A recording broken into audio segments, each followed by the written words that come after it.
Nasa Japan pa rin ako at titikim tayo ng Japanese convenience store food part 2. Hulaan nyo guys kung nasan ako. Walang-wala na ito sa Pilipinas, promise. Hindi talaga pwedeng wala akong mabili tuwing pupunta ako dito sa Family Mart. Tignan nyo naman, parang lahat gusto mong itry, di ba? Guys, may nakita ko. Parang may ganito ako. Okay pa ba to? Parang panis na. Add to cart. Guys, mukhang masarap to. Oh. Add to cart natin to. Guys, nakita ko kanina daming Japanese na kumakain nito. So, add to cart natin to. Guys, parang masarap din to. Oh. Pamichiki. Add to cart.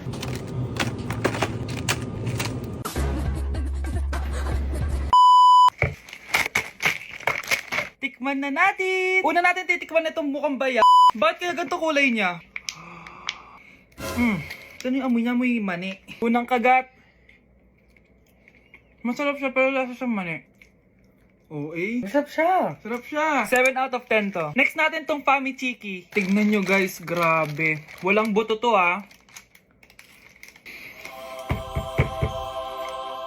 The best! Pupunta talaga ako ng Japan para lang dito. Buhay ko out of 10 to guys. Next, mag-drinks muna tayo. Sarap. Wala akong masabi. Ang sarap niya. 10 out of 10 to sa akin.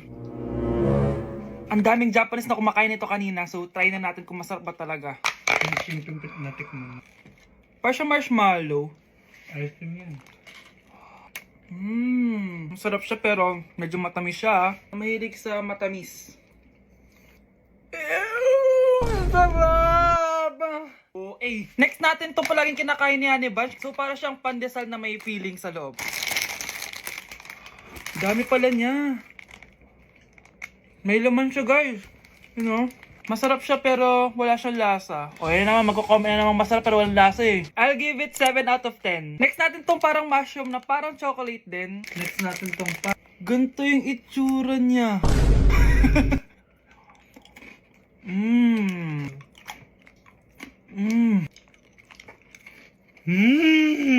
Okay talaga. Masarap to guys, 9 out of 10. Okay guys, last natin tong soy sauce flavored moisturized crackers. So lasa siyang toyo. Tikman na natin.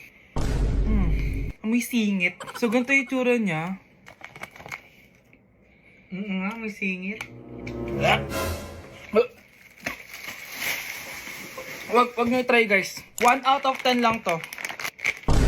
So yun lang naman guys, no? Kung gusto nyo ng part 3, mag-comment lang kayo dyan. And malapit na kami umuwi sa Pilipinas. Bye-bye! Okay class, what is the difference between your and your? Ma'am! Yes, Samantha? Your is a possessive adjective indicating ownership, while your is short for you are. Very good! Basic! Alam ko naman yan, pabida ka lang magtaas ng kamay. Next question! Ano ang pagkakaiba ng nang at nang? Ako ma'am! Okay, Scarlett. Ang nang ay nagpapahiwatig ng pagmamayari, ang nang ay nagpapahayag ng paraan o panahon. Tama! Mahusay ka, Scarlett! Sobrang dali lang naman ang tanong eh. Next question. 10 points ang makakasagot neto. What is the biggest organ of our body? Mama ko, ma'am! Akin lang tong 10 points na to. For sure, hindi mo naman alam yan. Yes, Samantha. Nauna ka kay Scarlett. Ang biggest organ of our body is stomach. Mali! Okay, Scarlett? Lungs po, ma'am. Wrong answer. Wala na bang gusto sumagot, class? Ma'am, ang biggest organ of our body is skin. Correct! Tignan niyo si Kyle, oh. Kahit di nakikinig sa akin yan, tama ang sagot niya. So, Kyle, paano mo nalaman ang sagot? Yun po kasi sabi sa Google eh. Ang fresh ko today. Anak, sali mo naman ako dyan sa selfie mo. Sige na, tara. 1, 2, 3. Ayan! Oh, sige na anak, magluluto na ako ha. Ba't wala si nanay dito? Bes, sira na ata tong phone ko. Bago lang yan, nangyari. Nag-selfie kasi kami ni nanay pero sa picture, ako lang yung nandun. Ha? Posible ba yun? Yun na nga eh. Try mo kaya picture nanay mo na mag-isa lang siya.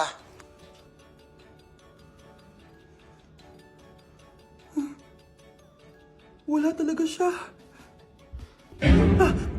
Anay, bakit mo ako pinipicturean, anak? Sabihin mo sa akin yung totoo, Nay. Ano ka ba? Bakit hindi kita makita sa mga picture? Ha?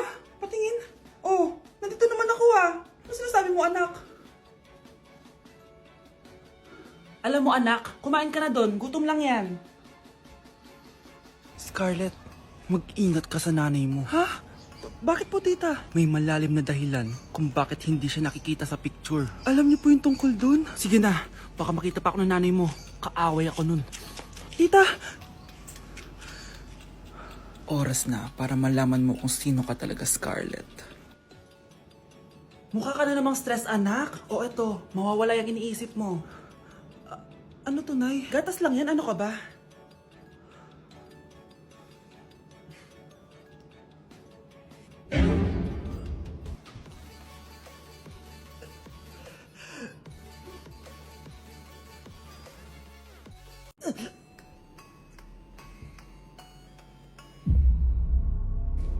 Isa ka na din katulad ko, anak. Anong ginawa mo sa akin, Nay?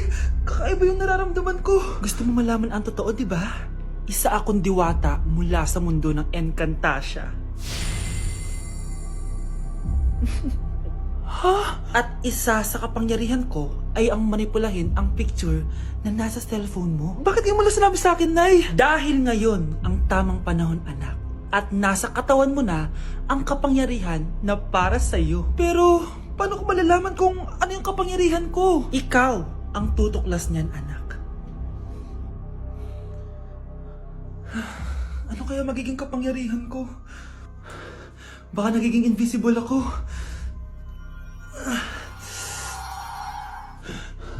Hindi ako nawala. Baka kaya ko magpalutang ng gamit.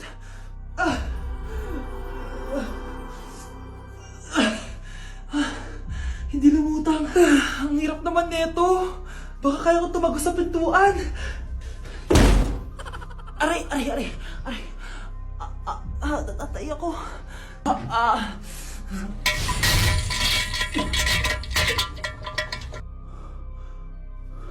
Ano yun?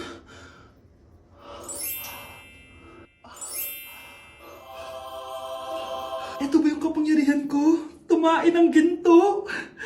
Nay, alam ko na yung kapangyarihan ko. Tumatay ako ng ginto. Anak, uminom ka na maraming pampatae para yumaman na tayo. Talino mo talaga, Nay. Aroy, tinanggalan ako ng ngipin. Napakalaki ng tinanggal sa akin.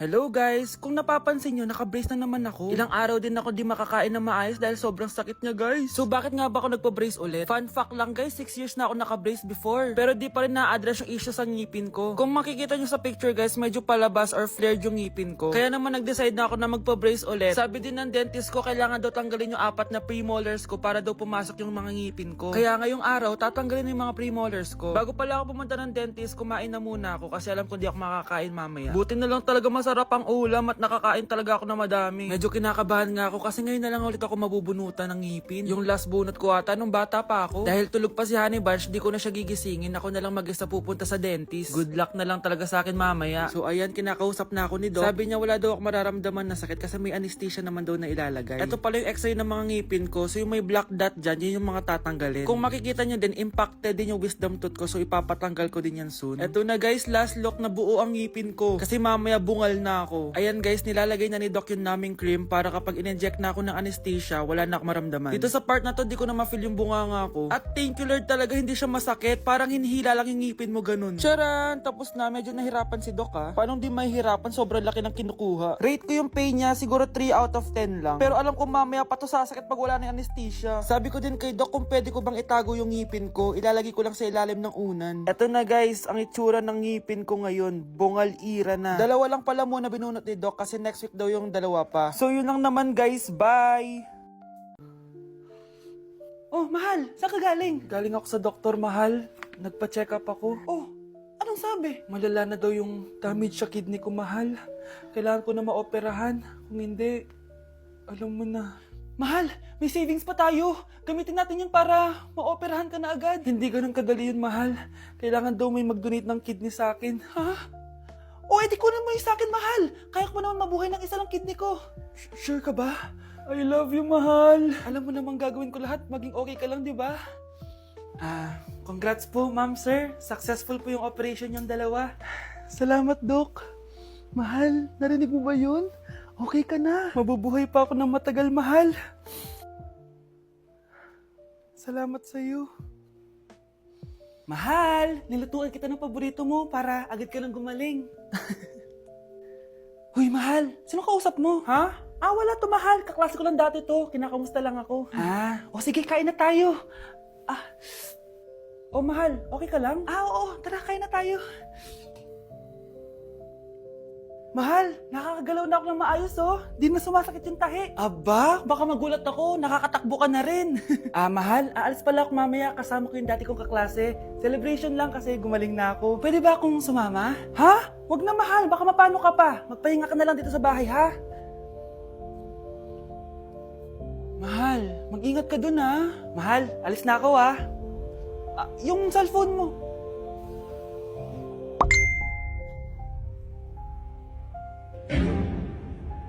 Sino to?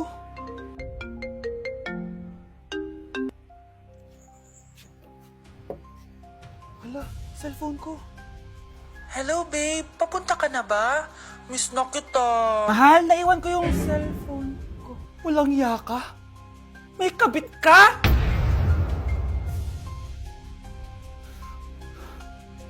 Mukhang mainit na naman yung dugo niya. Palagi naman. Okay, class. Bring out one sheet of yellow paper. Mag-essay kayo. Patay, yellow pad. Ah, be, Scarlett, pengin naman ako niyan. Ayoko. Last week ka pa, ha? Ikaw na nakaubos ng yellow pad ko. Ha? Bumili ka kaya? Sorry. Class, pass your research paper. Last week pa yan. Ma'am, eto na po yung akin. Oh, Scarlett, nasa yung mga grupo mo? Tinanggal ko na po. Ha? Ba't mo kami tinanggal? Yung mga pinapasa mo, walang kwenta. Binigyan na kita ng chance, di ba? At ikaw naman, Samantha, hindi ka naman nag-send ng GC, di ba? Oh, kayong dalawa, gumawa kayo ng sarili nyo research, ha? Bes, paano na tayo niyan? Pinapainit niya talaga dugo ko, ha? Bakit kaya palagi mainit yung dugo ni Scarlett? Baka mabigat lang yung pinagdadaanan niya, be. Miss, sorry. Okay ka lang? Ano ba yan? Kasi tumitingin sa dinadaanan, eh. Bes, tignan mo, bulag ka ba, ha? Kita mong dumadaan ako dito tapos babanggain mo ako? Wow! Maldita ka! Kala mo di kita papatulan? Oh, bakit? Porket cute ka? Porket type kita? Ayun, love life lang pala kailangan niya. Nakakakilig sila, bes. Type niya daw ako? Nakakainis, ba't ko ba nasabi yun? Hala! Nalipat na naman ako ng classroom! Bakit kinder rin nakalagay dito? Saan yun? Ba't puro mga bata yun nandito? Hi mga bata! Ang lesson natin ngayon ay addition. Sino dito ang makakasagot ng 1 plus 1? Ang dali naman ng lesson dito. Ma'am, 1 plus 1 is equals to 2. Correct! Mga bata, 5 claps para kay Scarlett. Hindi niyo ba alam yun? Mga bata, science na tayo ha? Ilan ang planeta sa solar system natin? Ba't walang nagtataas ng kamay? Ma'am, there are 8 planets in our solar system. Correct! Siguro nag-a-advance reading si Scarlett. Lo, ba't parang walang alam yung mga kaklase ko? Okay, tatatakan ko ng star sa kamay ang makakasagot neto. What are the primary colors? Ha? Ba't ang dadali na subject dito? Last sem, nag-research lang ako eh. Ma'am, the primary colors are red, blue, and yellow. Wow! Mukhang may magiging top 1 na tayo ah. Hala, mukhang magiging top 1 pa ako dito. Namali siya na classroom. Scarlett Iha, namali ka daw ng classroom, oo. Lumipat ka na lang dun sa grade 12. Ano?